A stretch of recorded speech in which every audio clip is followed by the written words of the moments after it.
બિહારમાં ફરી એકવાર નીતિશ કુમારની સરકાર બનવા જઈ રહી છે। એનડીએ વિધાયક દળના નેતા તરીકે નીતિશ કુમાર ચૂંટાયા છે।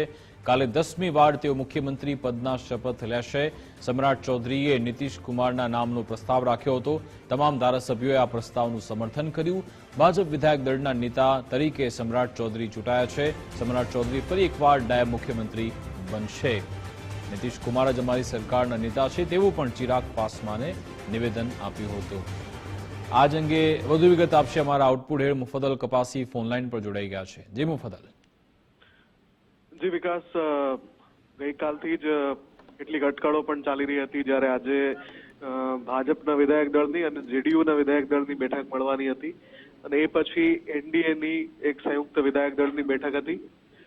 જેડીયુની વિધાયક દળની બેઠક મળી એમાં સ્વાભાવિક જ છે કે નીતિશ કુમારને નેતા તરીકે ચૂંટી કાઢવામાં આવ્યા। ભાજપની જે વિધાયક દળની બેઠક મળી એમાં જે વર્તમાન ઉપમુખ્યમંત્રી સમ્રાટ ચૌધરી એમને જ નેતા તરીકે ચૂંટવામાં આવ્યા। પણ જ્યારે એનડીએની વિધાયક દળની બેઠક મળી ત્યારે સમ્રાટ ચૌધરીએ જ દળના નેતા તરીકે નીતિશ કુમારના નામનો પ્રસ્તાવ મૂક્યો અને એ પ્રસ્તાવને તમામે એક સાથે સમર્થન આપ્યું। એ રીતે એનડીએ વિધાયક દળના નેતા નીતિશ કુમાર બની ગયા છે। એનાથી બીજી જે કેટલીક વાતચીત ચાલતી હતી એના ઉપર પૂર્ણ વિરામ લાગી ગયું છે। નીતિશ કુમાર જ ફરી એકવાર બિહારના મુખ્યમંત્રી બનવા જઈ રહ્યા છે। ઐતિહાસિક રીતે 10મી વાર તેઓ આવતીકાલે સવારે જ્યારે શપથ ગ્રહણ સમારોહ છે ત્યારે મુખ્યમંત્રી તરીકે શપથ લેશે।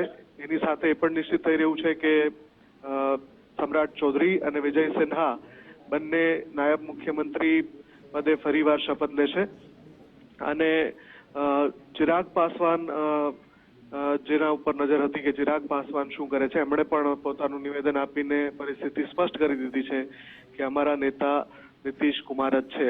એટલે ચિરાગ પાસવાનની જે એલજેપી છે એને મંત્રીપદ મળી શકે છે 1 અથવા 2, પણ બીજો કોઈ વિરોધ કે અડચણ આ બેઠકમાં નથી સામે આવ્યો। થોડી વારમાં હવે નીતિશ કુમાર રાજ્યપાલને મળવાના છે અને સરકાર ગઠન માટે એમની પાસેથી અંતિમ વાતચીત કરશે અને કાલે શપથ ગ્રહણ છે એ લગભગ નિશ્ચિત છે। જી બિલકુલ, આભાર તમામ જાણકારી આપવા બદલ।